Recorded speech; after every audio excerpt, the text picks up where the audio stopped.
jigaako sirra seenyuun na beeka gobaako kan darbe sambadii sisittiin kaasuu nattiin kaasin na yeroo nu gootee sayyaadee samman gaabbin waan bonni gogsee gannatu jiisa oliin bula malee yooma sidiisa barris dabareedha nama geechi yoo rabbi jedhee addaan baanee nafnu yaa jigaako sirra seenyuun na beeka gobaako kan darbe sambadii sisittiin kaasuu nattiin kaasin na yeroo nu gootee sayyaadee samman gaabbin waan bonni gogsee gannatu jiisa oliin bula malee yooma sidiisa barris dabareedha nama geechi yoo rabbi jedhee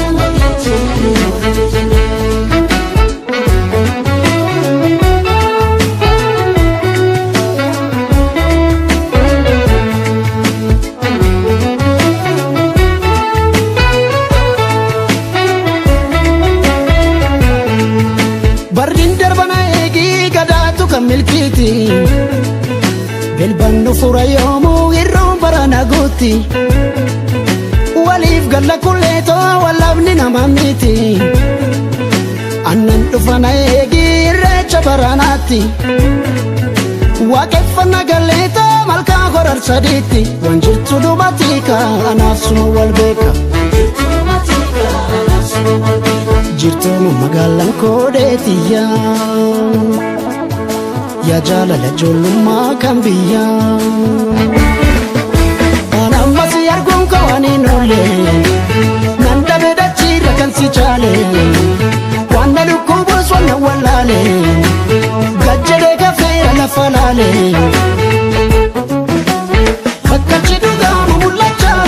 fardi dukkanaa suni dabreera beekamta bakkee natti dhiyaata harkee firri koosuma jibboota lafti yaa fagaatu rakkina gammaatu anaaf si argachuu rabamtuun caalu rabboo jedhee kullee togalliin oolu qopheechi bakkeen bulu egaa togalliin oolu kalloo togalliin oolu asiif yachi laalu dhabeera kan si caalu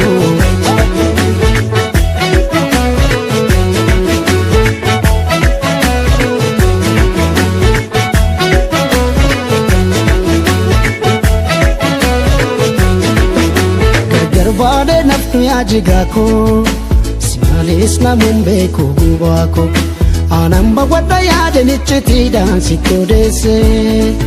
nambisuu rakkoon kun natiruu kee biyyaa baase waan bonni gogsee gannatu jiisa oliin bula malee yooma sidiisa barris dabareedha nama geechi yoo rabbi jedhee gargar baadee nafnu yaa jigaako simalees namuun beeku